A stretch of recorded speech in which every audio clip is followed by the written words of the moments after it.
اس دور میں کیا اس دور میں قرآن نہیں ہے؟ کیا قرآن میں برات کی آیتیں نہیں ہیں؟ قسم خدا کی جو لوگ یہ کہہ رہے ہیں کہ تمنا اس دور کی ضرورت نہیں ہے، ان سے کہیے کہ سورہ کوثر پڑھیں تو صرف تمنا ہے۔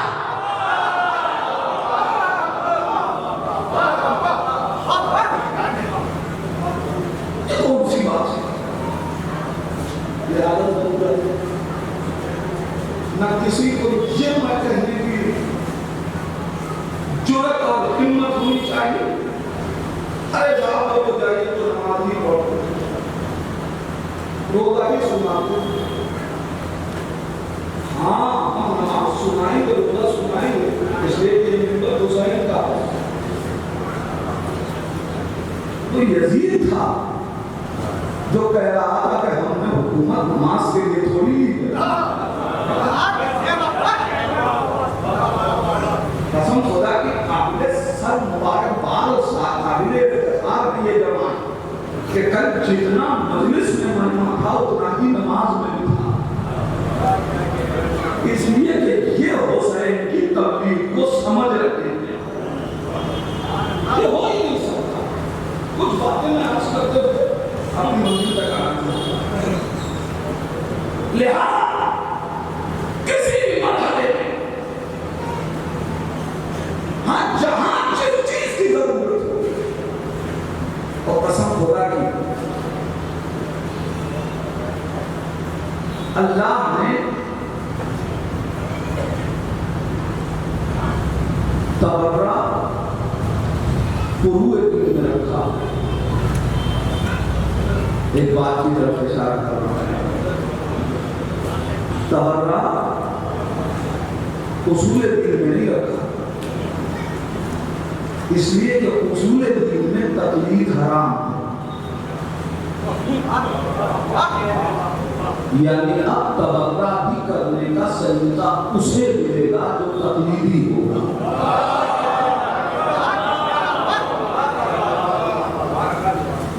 اس کو بھی سمجھے گا، فروع دین میں رکھا اور کسی بھی ضرورت دین کا انکار کرنے والا کافر ہو۔ کوئی کہتے کہ صاحب نماز صحیح نہیں، دو باتیں ہیں، جانتا ہے کہ نماز اہم ہے، نہیں پڑھتا، گناہگار ہے، کافر نہیں، لیکن کہتے کہ نماز ہی نہیں وہ کافر ہے۔ جانتا ہے کہ روزہ اسلامی رکن ہے، ضرورت دین ہے، نہیں رکھتا، گناہگار ہے، لیکن اگر انکار کر دے جتنی چیزیں ہیں یہ سب فروع دین میں ہیں۔ جیسے نماز کوئی اگر نہیں پڑھتا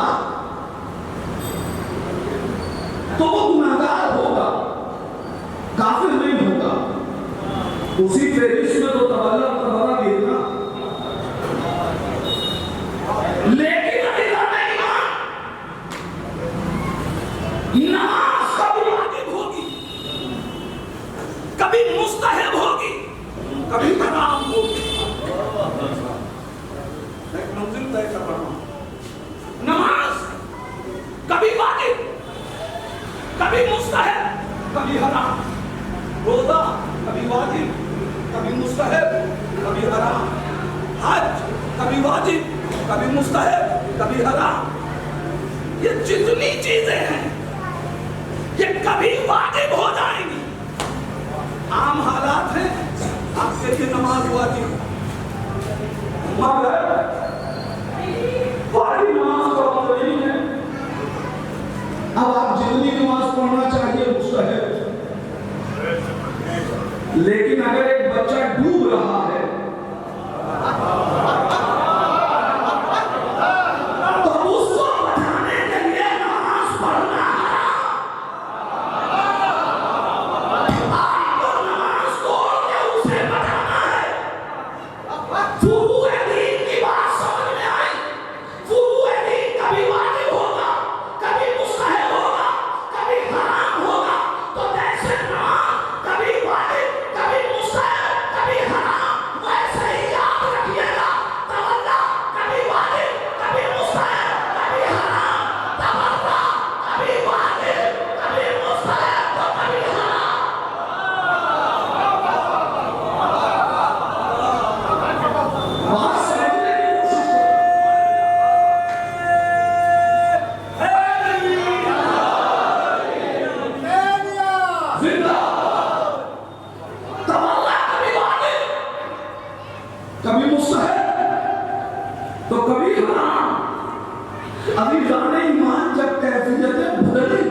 سمجھیں گے جو مسئلہ آپ کو لے گا.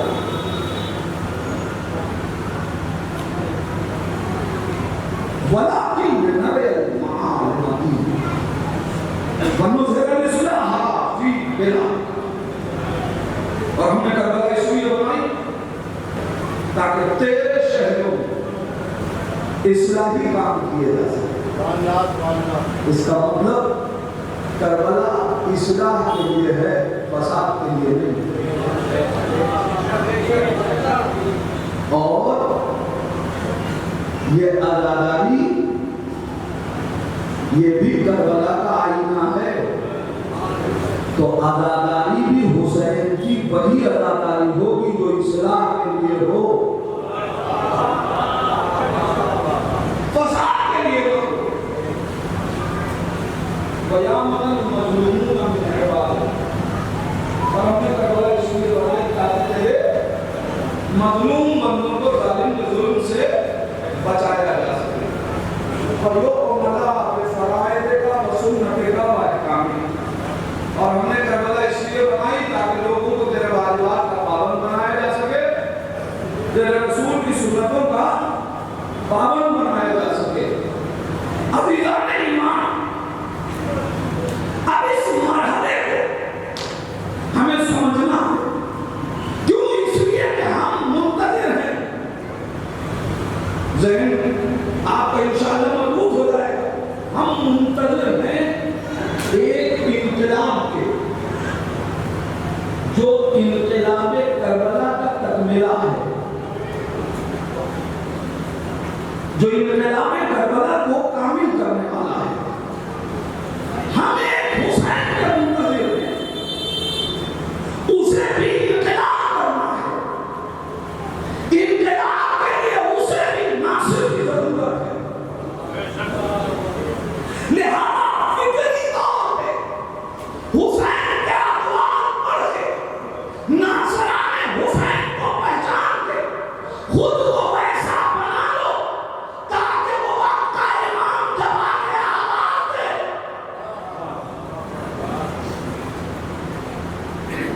اچھا سفر اس کا بھی وہی ہے جو حسین کا ہے. عجیب معاملہ ہے قسم خدا کی. وہی اس کا بھی سفر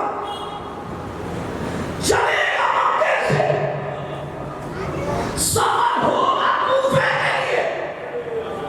اب یاد بات ہے چونکہ وہ آخری امام ہوگا، لہذا اس کو کربلا نہیں بنانی ہے، اب کربلا کا انتقام لینا ہے. آگے میں بالکل کوشش کرنا ہو گیا.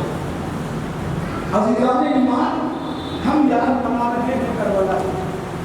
ہم نے کبھی سوچا کہ آخر کیا وجہ ہے کہ امام حسین علیہ السلام نے مدینے میں کربلا کیوں بنائی؟ کربلا حسین نے مکے میں کیوں نہ ترتیب ہوئی؟ یہ کربلا میں کیوں؟ عمل امام کا ہے، مصلحت سے خالی نہیں ہو سکتا. امام علی مقام میں مدینہ میں دربار کیوں ہوتا ہے؟ ذرا سا اور پیچھے تاریخ لے جاؤ، ایک سوال کا اور جواب بھی اسی میں ہے. امیر کائنات نے مدینے میں تلوار کیوں نہ اٹھائی؟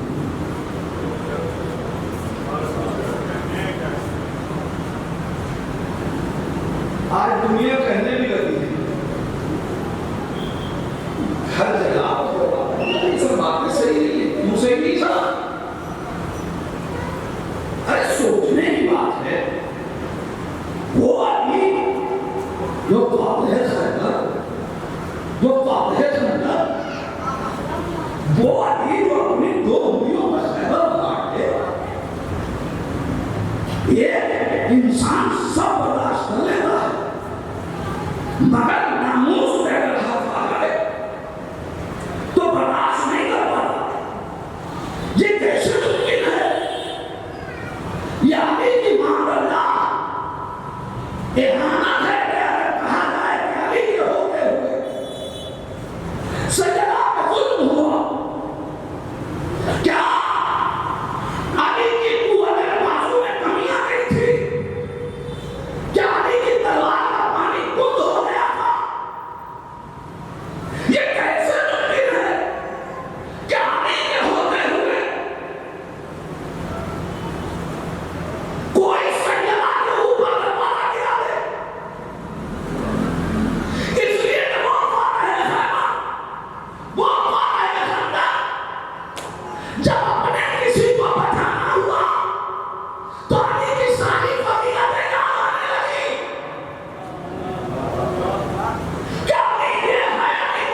تو جو سب کچھ ہے اسی کو مولا مانتے کیوں نہیں؟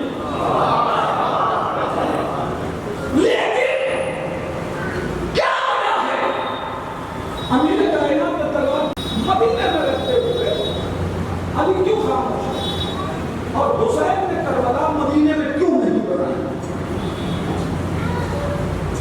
کوئی تو وجہ ہوگی، پڑھیے تاریخ تو پتہ چلے گا۔ تاریخ شاہد ہے جب رسول اسلام مکے سے مدینے تشریف لائے تو آپ نے مدینے میں رہنے والے تمام مذہب کے لوگوں کو جمع کر کے ایک معاہدہ کیا، مدینے میں رہتے ہوئے کسی کو حق نہیں ہوگا کہ وہ کسی کے خلاف تلوار اٹھائے۔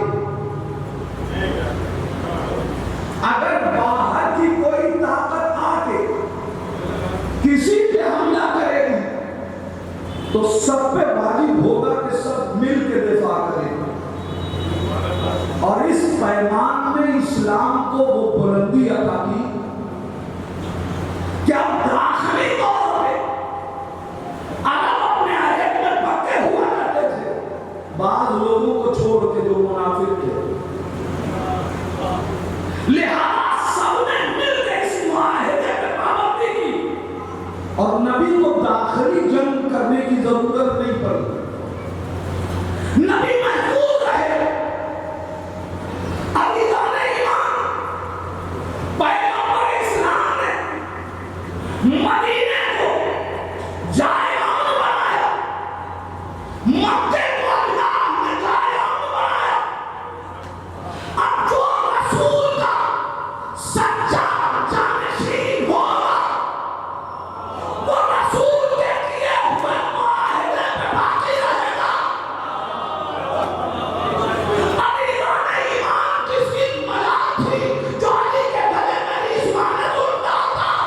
کس کی مجال تھی جو زہرا کا گھر لگاتا؟ مگر چونکہ انہیں معلوم تھا علی نبی کے معاہدے کو توڑے گا نہیں، لہذا لوگوں نے تلواریں اٹھا دی۔ یہی سے طے ہو گیا کہ جو مدینے میں رہتے ہوئے تلوار اٹھا لے وہ کم سے کم رسول کا جانشین نہیں ہو سکتا۔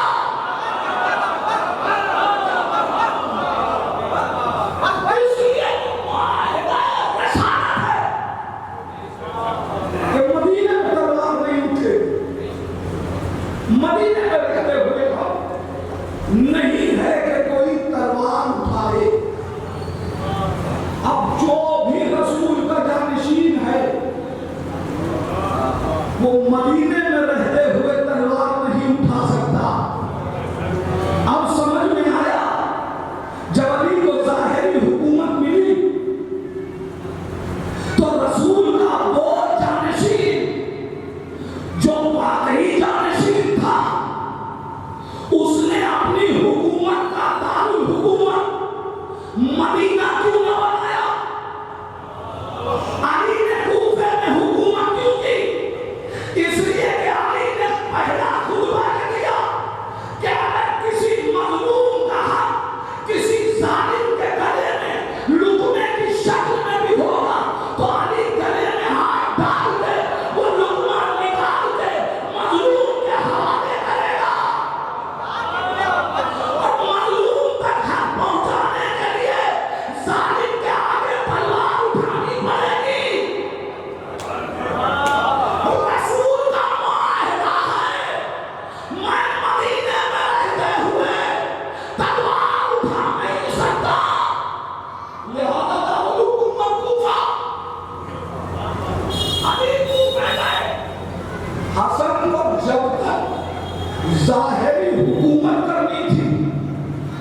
مدینے میں تلوار اٹھائی نہیں جا سکتی اور اب ظلم کے خاتمے کے لیے تلوار اٹھے گی، لہذا میں مدینے سے نکلوں گا۔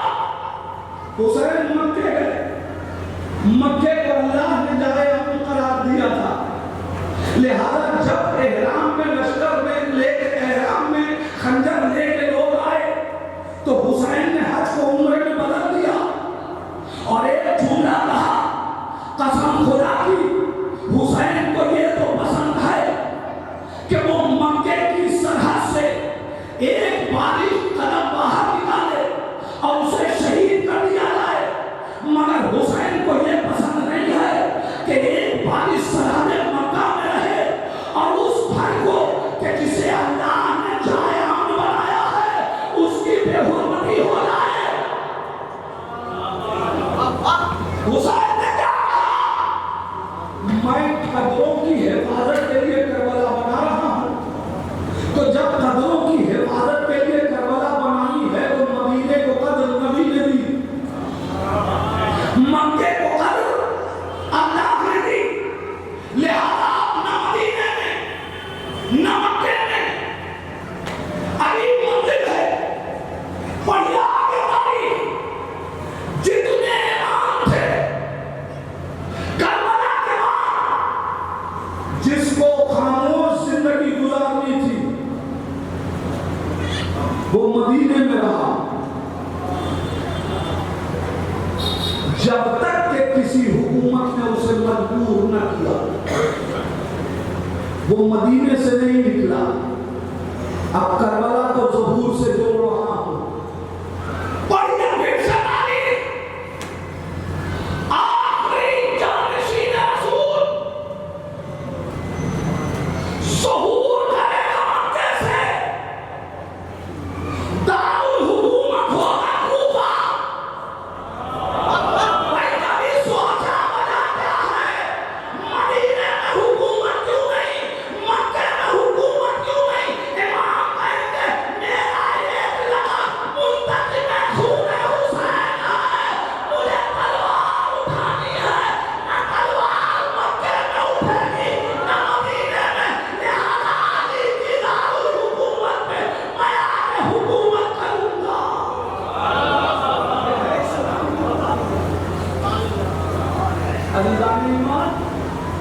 حسین مکے میں نہیں ٹھہرے، ظالم نہیں چاہتا تھا کہ حسین کربلا آئے،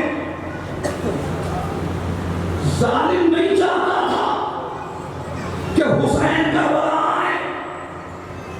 جانتے ہیں کیوں؟ اس لیے کہ ظلم اب تک تو یہی کرتا رہا کہ اسلامی ممالک میں اسلامی رہبروں کو قتل کیا اور قتل کا الزام مسلمانوں کے سر ڈال دیا۔ میں نے تاریخ پڑھ لی، آپ کے حوالے کر اب تک قاتل کی سازش یہی رہی کہ قاتل اسلامی شہروں میں کرو تاکہ کوئی قاتل کو پہچان نہ سکے، الزام مسلمانوں کے سر آئے۔ یزید نہیں چاہتا تھا کہ حسین کربلا آئے، لہذا ولید سے کہا اگر حسین بیعت نہ کرے سر قلم کر لینا، تاکہ پھر یہ قتل کا الزام مسلمانوں کے سر جائے۔ ایک جھلک پیش کر دوں، تفصیل پھر کبھی ایک جھلک پیش کر رہا ہوں۔ مجھے یہ بتائیے رسول کو زہر دیا گیا یا نہیں؟ قاتل کا نام نہیں معلوم، علی کو قتل کیا گیا یا نہیں؟ قاتل کا اصلی نام نہیں معلوم، امام حسن کو شہید کیا گیا، قاتل کا اصلی نام نہیں معلوم، زہرا شہید ہوئی، قاتل کا اصلی نام وجہ کیا ہے؟ وجہ یہ ہے کہ اب تک اسلامی ملک میں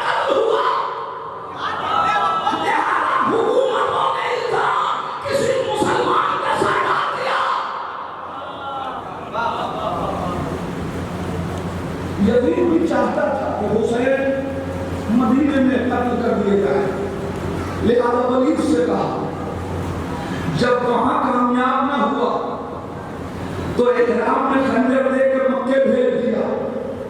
حسین نے کہا اب قاتل کو پہچاننا ہے، لہذا حج کو عمرے میں بدلوں گا۔ کوفے سے خط لکھوا کے بلایا گیا کہ وہاں آ جائے۔ حسین نے کہا تو اگر بنی امیہ کی مکاریوں کا وارث ہے تو میں بھی عربی سیاست کا وارث ہوں، میں خود نہیں آؤں گا، مسلم کو بھیجوں گا تاکہ قاتل کا چہرہ بے نقاب ہو جائے۔ ہر مقام پہ ظالم یہ چاہتا رہا کہ حسین کربلا نہ آئے، حسین کربلا نہ آئے، حسین کربلا نہ آئے۔ تو مجھے کہنے دیجئے، یہ نہ کہنا کہ یزید کا لشکر تھا جو حسین کو گھیر کے کربلا لایا، نہیں، یہ حسین تھے جو پوری یزیدیت کو گھیر کے کربلا لائے۔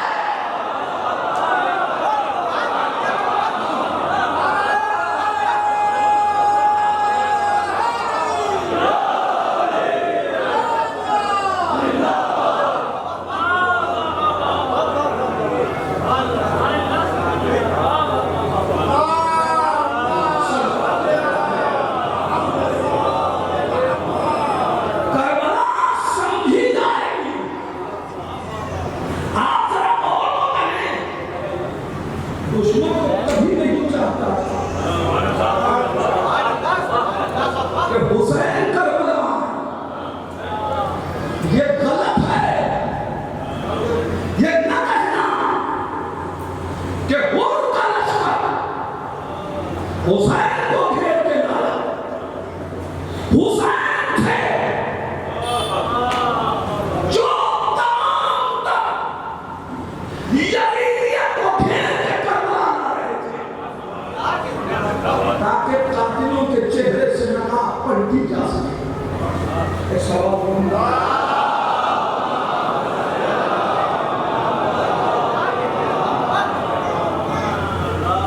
ایک اور سوال کروں گا،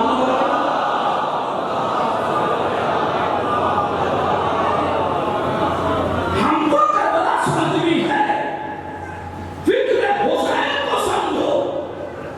قبروں کی بقا کے لیے حسین نے کربلا بنائی، حسین کوفے نہیں گئے۔ صلوات رحمہ اللہ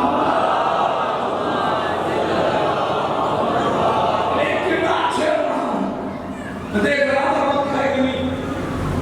عزیزان ایمان، حسین کا ناصر بننا ہے، سپاہی نہیں بننا،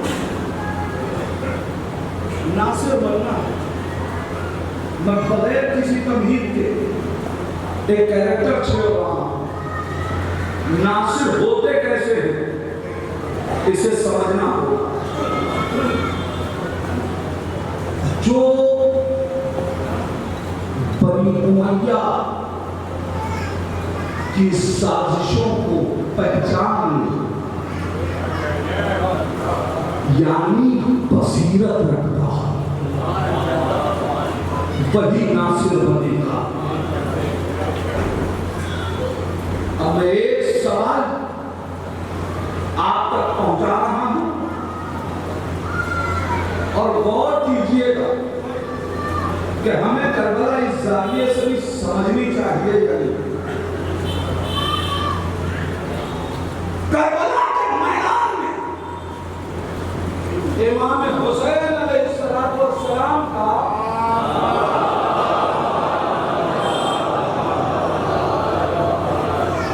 بنی ہاشم کے بعد سب سے زیادہ عرفان رکھنے والا کون ہے؟ بنی ہاشم کے بعد سب سے زیادہ عرفان حسین کا کسے ہے؟ بچپن کا دوست، ابھی اس سے بڑھ کے کسی کو عرفان نہیں حسین، جس کے بچپنے میں حسین کی معرفت کا عالم یہ تھا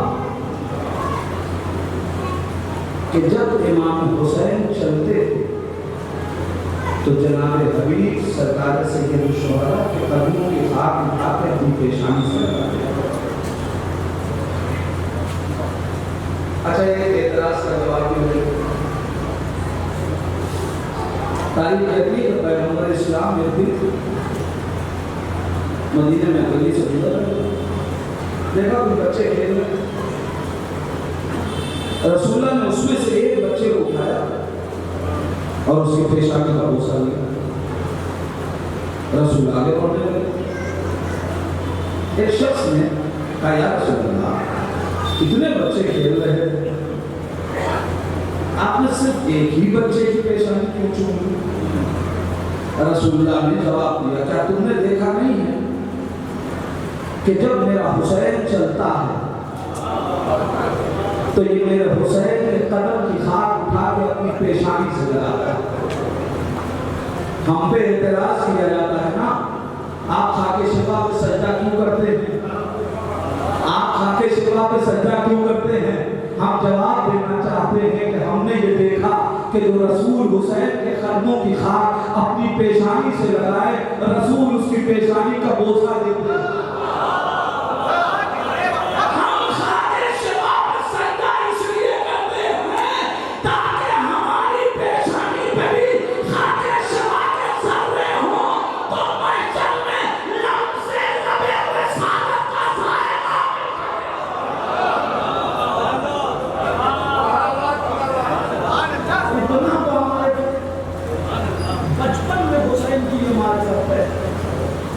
تو جس کی بچپن میں یہ معرفت ہو کربلا کے وقت اس کی معرفت کا عالم کیا ہوگا؟ کون ہے جناب حبیب؟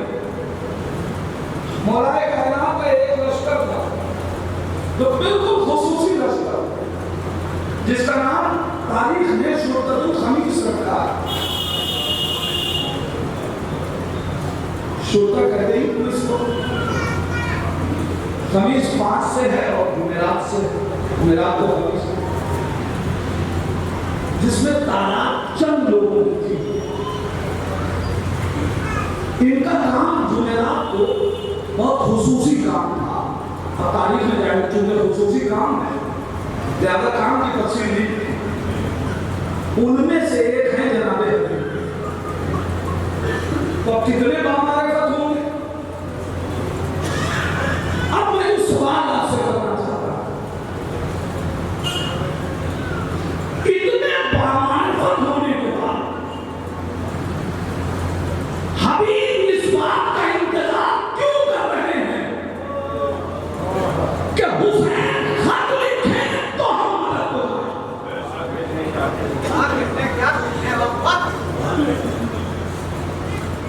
دوست تو بچپن کے ہیں. دوستی کا تقاضا کیا ہے؟ جیسے ہی پتا چلے کہ کوئی دوست پریشانی میں ہے بغیر دوست کے بلائے پہنچنا بھی دوستی کا تقاضا ہے.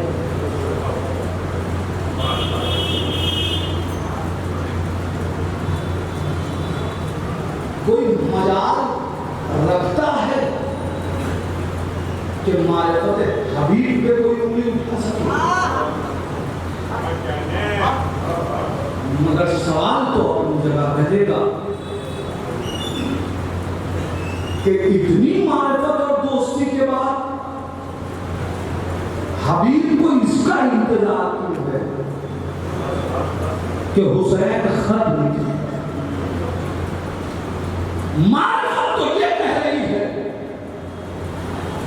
کہ اگر روتے بھی تو جائز ہے. اسی کو کہتے ہیں ناصر. یہی وہ منزل ہے. یہ جتنی باتیں میں کر رہا ہوں یہ جذبات کی ہیں.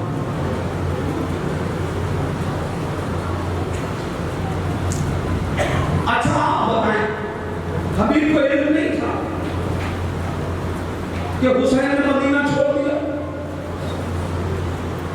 4 شعبان کو حسین مکے پہنچ گئے.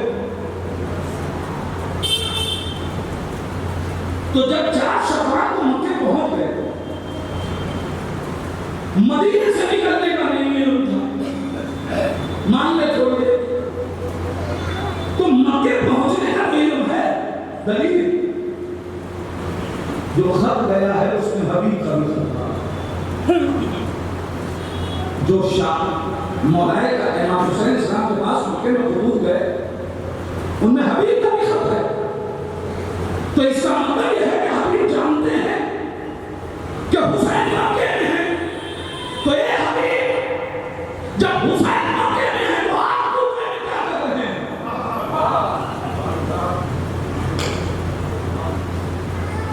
نہیں ہے، ہو سکتا ہے کہ کوئی کہے کہ خط لکھ کے منتظر تھے کہ حسین آئیں گے تو یہاں استقبال کو بنا چاہیے نا،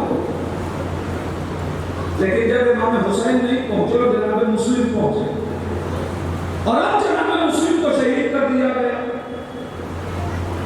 تو اب تو چاہیے، اب تو وہ بھی معاہدہ ختم ہو گیا اور مسلم بتا چکے ہیں کہ مکے سے سفر کر چکے ہیں، تو اب تو ظاہری طور پہ دل یہی کہہ رہا ہے کہ حبیب کو جانا چاہیے، مگر حبیب منتظر ہے کہ حسین خط لکھیں۔ یہ حبیب دوستی کا تقاضا ہے کہ جائیے، معرفت کا تقاضا ہے کہ جائیے، مگر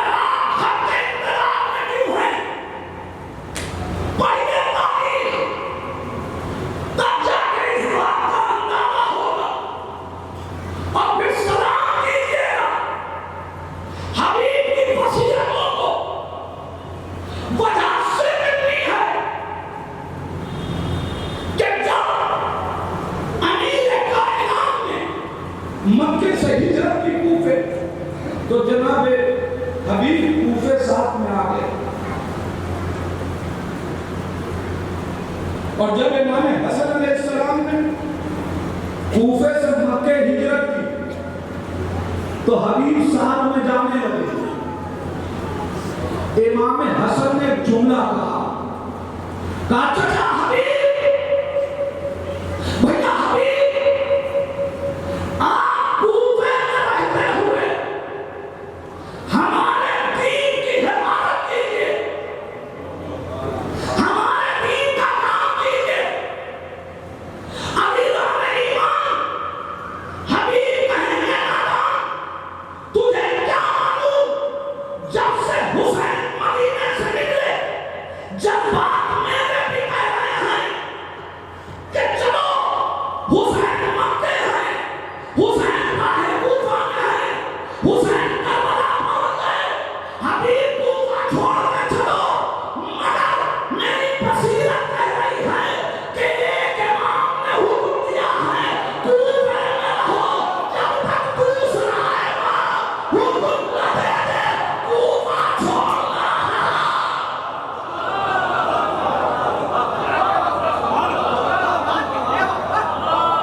رسول کے سپاہیوں کی طرح نہیں ہوں کہ نبی کہیں اور دھرنا چھوڑ دے، میں سپاہی نہیں ناصر ہوں، ناصر حکم امامت کا پابند ہوتا ہے۔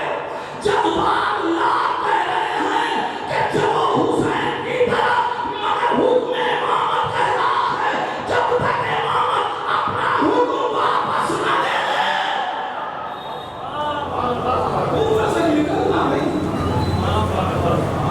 کوفہ چھوڑنا نہیں، یہ ہے بصیرت۔ اور اب حسین نے جو ٹائٹل دیا وہ سمجھ میں آتا ہے۔ حسین نے ایک جملہ لکھا نا خط میں، من الحسین الغریب الی الرجل الفقیہ، اس لیے کہ فقیہ وہی ہوتا ہے جو جذباتی فیصلہ نہ کرے، جو شریعت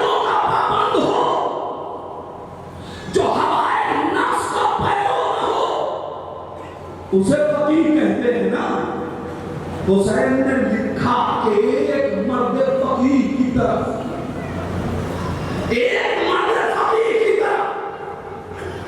میرے جوان بھائیوں، فقاہت دین کی قدر ہے، لہذا کوئی کربلائی فقیر کی بے حرمتی نہیں کر سکتا. دلیل چاہیے معمولی کے کہ کربلا میں جیسے ہی حبیب آئے، اکبر کو حسین نے بھیجا، علی عباس کو حسین نے بھیجا، جاؤ حبیب کا استقبال کرو.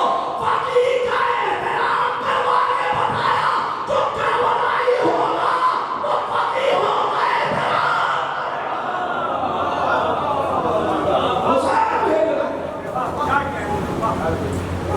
میں سوچ رہا تھا کہ یہ جملہ حسین نے کیوں علی جناب حبیب کے لیے لکھا کہ تیرا رجل فقیر. کوفے کے خط لکھنے میں اس جملے میں ایک مصلحت اور تھی.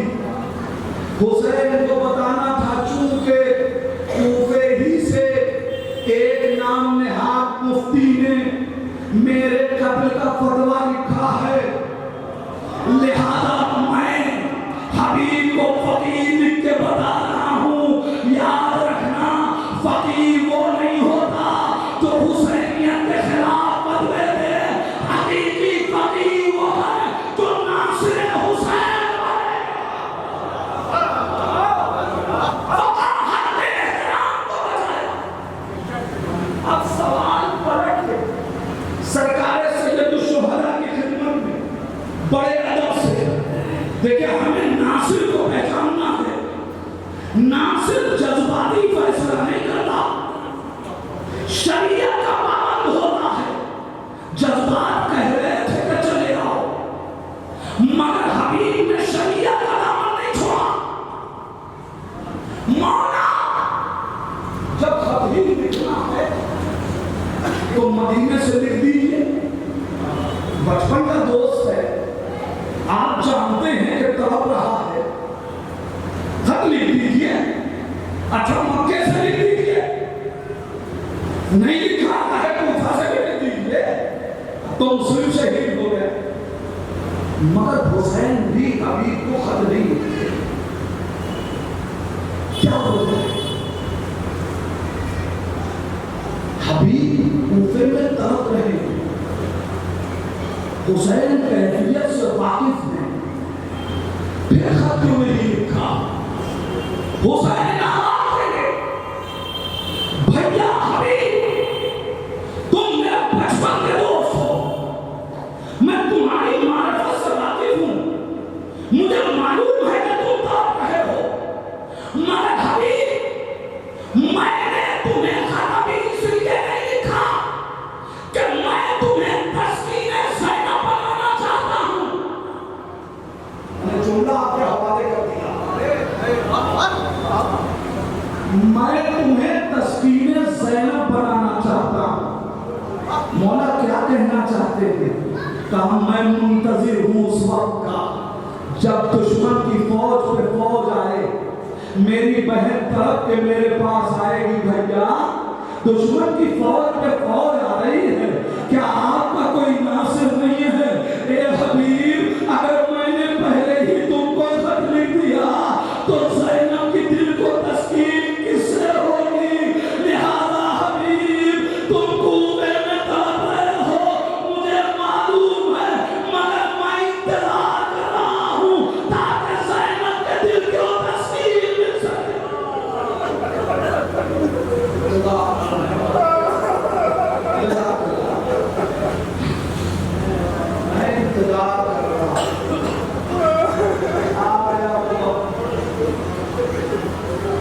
کہ جب زینب اپنے بھائی کے پاس آ گئی، بھیا حسین نے کہا من الحسین جملے کے مطابق کتنا سخت جملہ ہے. جانتے ہو کتنا سخت جملہ ہے؟ زہرا ابن سے پوچھو کتنا سخت جملہ ہے. تاریخ آپ کے حوالے کر رہا ہوں. جب حسین نے اپنے کو قریب کہا. جب سیدہ کا جنازہ تیار ہو گیا علی نے آواز دی بچوں آؤ ماں کا آخری دیدار.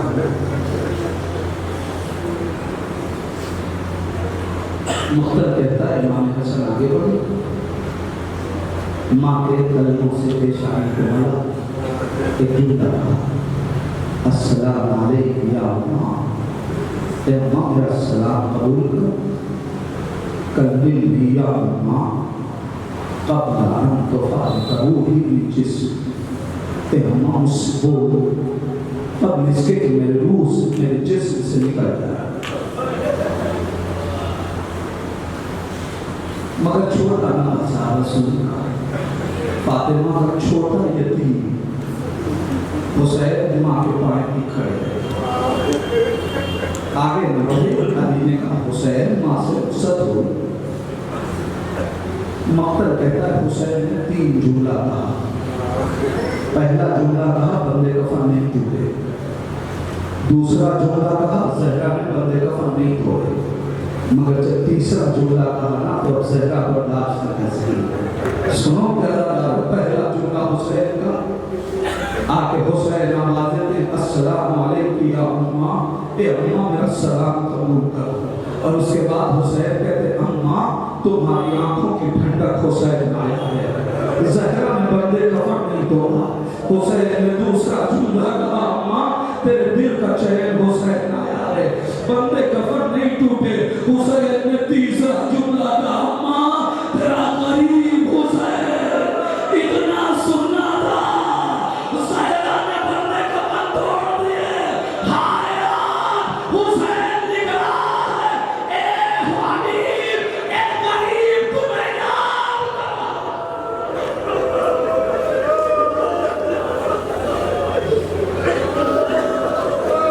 حبیب کے ساتھ ہاتھ تھک دیا آنکھوں سے لگایا بوسہ دیا. گفتگو آپ سنا کرتے ہیں. اپنے غلام کو رہبار دیا جاؤ میں بھی کوفے کے باہر آؤں. لوزادار رہبار لے کے غلام آگے بڑھا. حبیب کو پہنچنے میں ذرا سی تاخیر ہوئی. اب جو حبیب پہنچے تو کیا دیکھا کہ رہبار اور غلام آپس میں گفتگو کر رہے ہیں. گھوڑے کی آنکھوں سے آنسو جاری ہے. تو غلام کہتا ہے کہ اسب وفا گھبرانی اگر آقا کو آنے میں تاخیر ہوئی تو میں سوار ہو کے تم پہ حسین کی مدد کرنے کے لیے جاؤں گا. حبیب نے دیکھا سر پیٹ لیا. اللہ اللہ آل محمد پہ یہ وعدہ ہے. جانور بھی تڑپ رہے ہیں. حبیب کوفے سے کربلا آ رہے ہیں. حسین نے محسوس کیا کہ اب میرا حبیب آتا ہے. آگے بڑھے. علی اکبر استقبال کرو. عباس استقبال کرو. لو ہزاروں حبیب کے استقبال میں عباس و علی اکبر کے حبیب کو لیا. خیمے میں آئے. جیسے ہی خیمے حسینی میں حبیب آئے تکبیر کی آواز بلند ہوئی. زینب گھبرا گئی. فضا جاؤ ذرا دیکھو ماجرا کیا ہے. فضا دوڑی ہوئی گئی. دیکھا حبیب آئے ہیں. دوڑتی ہوئی آئی. بی بی مبارک ہو آپ کے بھائی کا ناصر آپ کے حسین کا بچپن کا ہو. حبیب آیا ہے. اتنا سننا تھا. زینب نے کہا فضا جاؤ حبیب کو میرا سلام کہہ دو.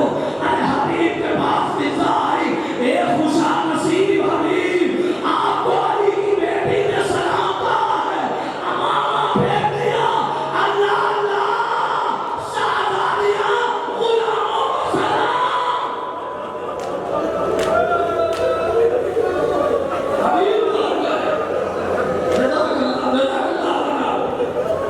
حبیب کہاں گئے؟ آل محمد بھی یہ بات بتا گیا کہ اب یہ غلاموں کو سلام کہتے. میں کہوں گا حبیب ابھی صرف زینب کی آواز زینب کا سلام تم تک پہنچا ہے. تم سے برداشت نہ ہوا. اس وقت موقع نیزہ پہ کیا کرو گے جب دربار میں پہچنوایا جائے گا یہ علی کی بیٹی زینب.